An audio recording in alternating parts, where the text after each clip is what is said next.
Hello, my name is Neil. I'm a novelist and I really like comics, so I'm ranking Japanese manga, not anime. What you're seeing on the tier list are the manga I've talked about. You can check out the previous videos to see the ranking list. Finally, it's time to talk about action. Note that I'm not talking about shonen action, because shonen is not really a genre, but rather the spirit and theme of friendship and never giving up. No, action is the real genre. And it has different subgenres such as dark fantasy action, action comedy, and so on. So, what is your favorite action manga? There's a really bad manga. We already have an F-tier manga called Killing Morph, but I didn't expect much from it anyways. But the manga I'm about to introduce has great potential, but it has been completely wasted. It's a pity. But I also know that many people like this manga, so I'm prepared to get roasted. I still think Record of Ragnarok is an F tier. Shinya Umemura, Record of Ragnarok, F tier.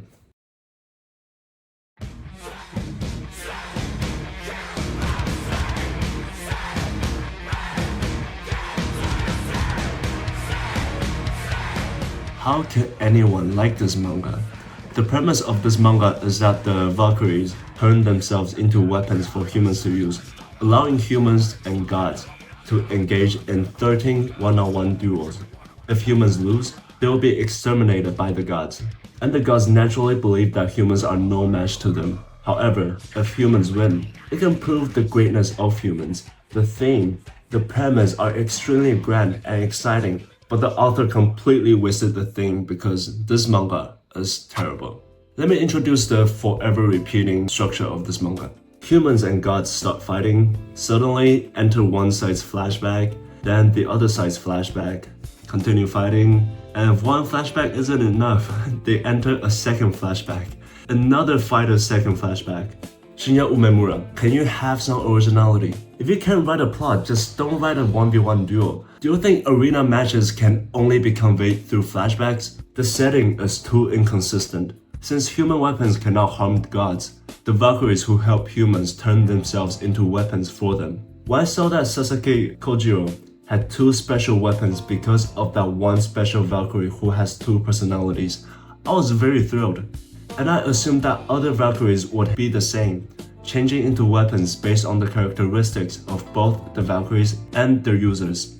However, it turns out that only Kojiro's Valkyrie was the only special one. The weapon of Jack the Reaper is a magical glove that can turn everything it touches into weapons that can injure the gods. That is just so overpowered, he's literally hacking. So why the hell is Adam's weapon just a freaking fist knuckle? What a way to make an entrance, but in the end, whether Adam had this weapon or not made no difference at all. It feels like he could fight Zeus with his bare hands without the knuckles. And Poseidon, when his trident jabbing was ineffective, he resorted to faster jabs. If faster jabs don't work, he uses a higher frequency of jabs. If that doesn't work, a set of even more speedy jabs. Don't you have any other moves than jabbing? Can human really come up with such boring moves? Why do I feel like creating such boring moves is even harder than writing something that is at least slightly more interesting? To be honest, I wanted to stop watching after like 10 chapters, but I stayed for the sake of Qin Shi Huang and the White Death. However, after reading Qin Shi Huang's battle, I completely gave it up and I didn't even wait for White Death. What is this random relationship between Qin Shi Huang and his exclusive Valkyrie? At least provide a bit of background. And Hades, just like your brother Poseidon, you only know how to jab. Then I stopped reading, but I also heard that White Death battle was recently released. And I wanted to watch it, but I heard I saw many comments that it is the worst battle of this entire manga, so no shot. I just gave up completely.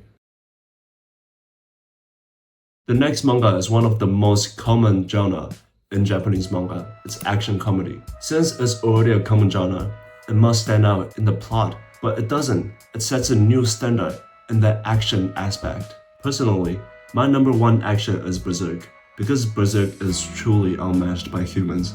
But no matter what, I will rank the fighting scenes in the manga I'm about to talk about as the second.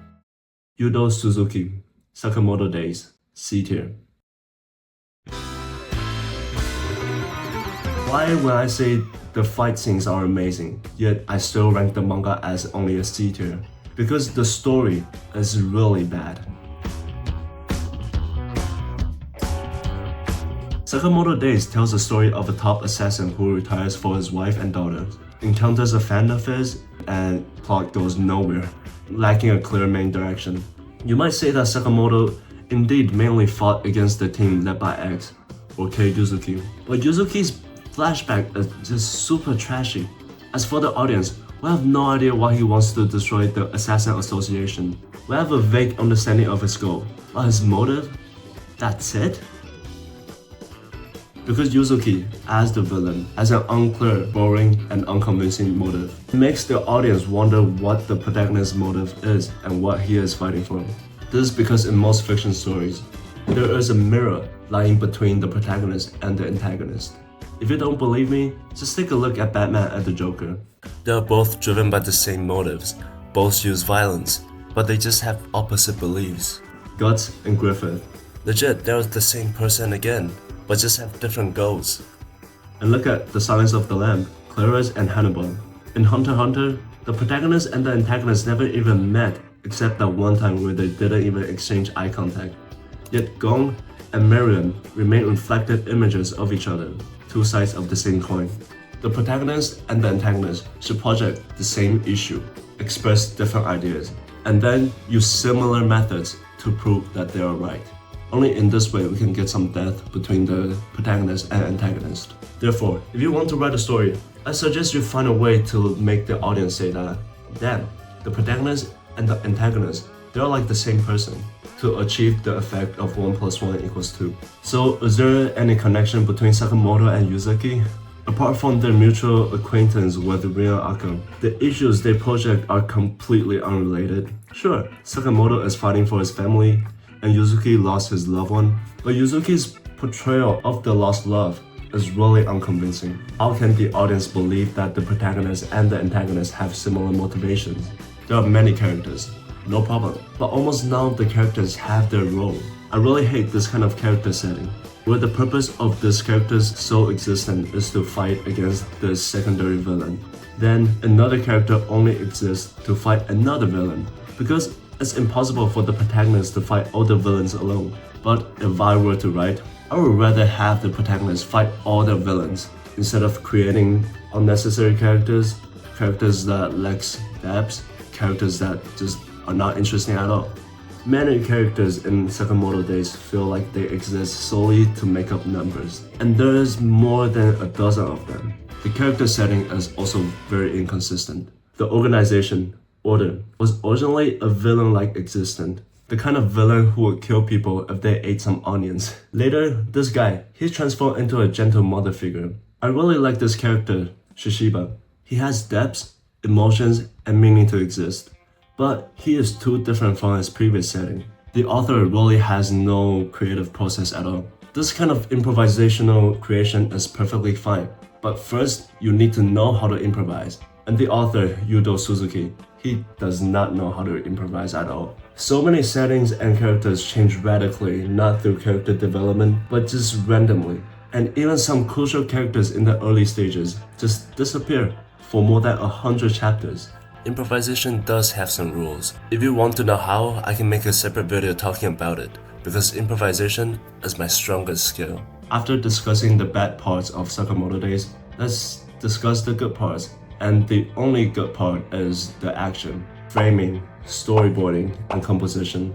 However, they are so good that they made this F-tier story into a C-tier manga. The drawing is amazing and vivid to perceive. Composition brings out the mental activities of the characters, cinematic shots, highly creative fight scenes, and usage of props. This comic is truly amazing. Those who like this manga will comment, how could this manga only be rated C tier? And then those who don't like this manga will comment, does this manga even deserve a C tier? Because this manga is really good in the action elements, but it's very bad in the story element. I know I just criticized the story very harshly, but I honestly very enjoy this manga because I like innovative things, and the fight scenes are just so damn innovative and creative. However, drawing are not my strong suit, so I won't analyze it too much. In short, The drawing is amazing. Although I've stopped following the manga for now, if you enjoy the thrilling and exciting feelings of the intense fights, then I still recommend this manga. Chainsaw Man. This manga, like Berserk, falls under the dark fantasy genre. But Berserk is set in the medieval era, Chainsaw Man is set in the modern city. Readers worldwide, across all platforms, all international platforms and social medias, everyone knows how excellent Part 1 of Chainsaw Man is, and how terrible, how shitty the Part 2 is. So I'll just be frank. Tatsuki Fujimoto, Chainsaw Man, C tier.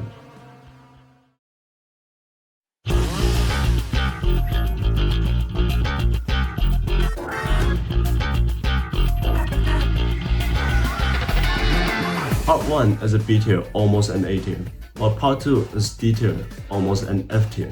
The story is about Denji and Pochita, the Chainsaw Devil, grew up in poverty and relied on each other, then fused together to form a Chainsaw Man and joined the public safety as a devil hunter under Makima's leadership. So is it just like another shonen action, the hero fighting the big boss? No, it is way more than that. Although the initial premise indeed involves killing the gun devil, which is, I would say, the big boss, but the story goes far beyond that. The premise of the Katana arc is to defeat the organization that Katana Man is under. The premise of the Assassin arc is to ensure that Denji survives among a group of assassins. But in the Res arc, which has an unclear premise at the beginning, its style changes completely, incorporating many potential romantic elements, making this arc coherent from start to finish even without an initial premise. So what is the premise of Chainsaw Man Part 2? Each arc of Part 2 is extremely vague, lacking clear premises. We need to kill the Fall Devil, the Asian Devil, then the Asian Devil suddenly played itself, and then we have like a sex arc, and the plot is just not coherent. To be honest, I really like the beginning of Part 2. I love Nayuta, and I also enjoy the changes in Denji. The relationship between Yoru and Mitaka Asa is also very interesting. The return of Yoshida is very exciting. I even like the beginning of Part 2 more than Chainsaw Man Part 1. But the later half of Part 2 is extremely confusing. It has nothing for the audience to keep track of. Let me give another example. Does anyone know how the plot of Asa becoming a citizen hero relates to the subsequent plot? Because I don't. Does anyone know how the Chainsaw Man War affects the subsequent plot? Because I don't. Moreover, what exactly is the background establishment of the world after the Chainsaw Man War? Is it the apocalypse? Or is everyone just living their ordinary lives? We don't have a clear image of what is happening in the back. Like, I cannot wrap my head around what is the current background, what is happening behind our characters. Whereas the background image of Part 1 is very vivid. The character designs of Fujimoto is out of this world. Just look at Chainsaw Man and Katana Man. Moreover, the storyboarding of Fujimoto is incredibly imaginative. The introduction of the Gun Devil. We first see an establishing shot to construct a peaceful scene. Then the camera zooms out to the outdoors, revealing the oversized NATO ammunition belt that doesn't belong in this piece, which is a part of the Gun Devil's body. Then breaking the piece and introducing this overpowered ability of Gun Devil. Then you can see for yourself. Just look at how impressive this demonic design is. Although Fujimoto's drawing skill may not be exceptional, his character's movements are still very clear and the storyboarding is just amazing. Fujimoto's drawing skill are actually not bad. What do you mean it's not that bad? What the hell is this? The artwork at the beginning of the Part 2 is very clear, but later half, Fujimoto is just trolling with us. All minor characters in Part 1 has distinct personalities. In the later half of Part 2, everyone is crazy. The beginning of the second part is very good. The characters have their own personalities. In Part 1, even the minor characters have their own individual time, and additional supporting roles are assigned just for them. Like this, for example. We don't know this character, but he's a good friend to this minor character. In the later half of Part 2, may I ask, what are these characters in this room? They have nothing interesting and have no depth. The beginning of Part 2 is very good. These minor characters all have their roles and become completely useless in the later half. What I'm the most angry about is the protagonist, Denji. He is not an ordinary person. He is very casual and heartless, and also very perverted. However, in the later half of part 1, he begins to treat Aki and Power as family members, showing care and concern for them. Then, at the end of part 1, he also developed a sense of responsibility to take care of Nayuta. Then, spoiler alert, very big spoiler, leave if you haven't watched this. I couldn't sleep the night when Nayuta died because she was my favorite character. She has her own personality, strength. She also has weaknesses, which is essential for a good character. So, since she died, Denji should realize something profound, right? He should have some great character development, right? After going through the days of losing Aki and Power, after enjoying a peaceful life with Nayuta, what will Denji learn? What is Fujimoto's thought process? It's evident that Denji was deeply grieved when Aki and Power passed away. He even thought of ways to defeat Makima because of it. I've seen so many protagonists in like Isekai manga that are so perverted, or some protagonists that are extremely evil, which I feel fine about them. But Denji, he really grossed me out. Character growth can go in a good direction or a bad direction, but I have never seen a protagonist who has a character development, but then it reverts back to their original self. So just like Yudo Suzuki, Fujimoto's improvisation is not really good. But at least Suzuki's somewhat follows the direction preferred by the audience, such as Kill and Kill. But Fujimoto, however, he just draws out whatever is in his mind. In short, part 1 of Chainsaw Man is rated a high B. The beginning of part 2 is high A. And then the later half of part 2 is F tier. So to summarize, action is utilized by numerous genres of manga to convey the plot. And it is also the favorite sequence for most viewers because it can easily convey emotions to the audience, namely the thrill brought by the intense fight scene.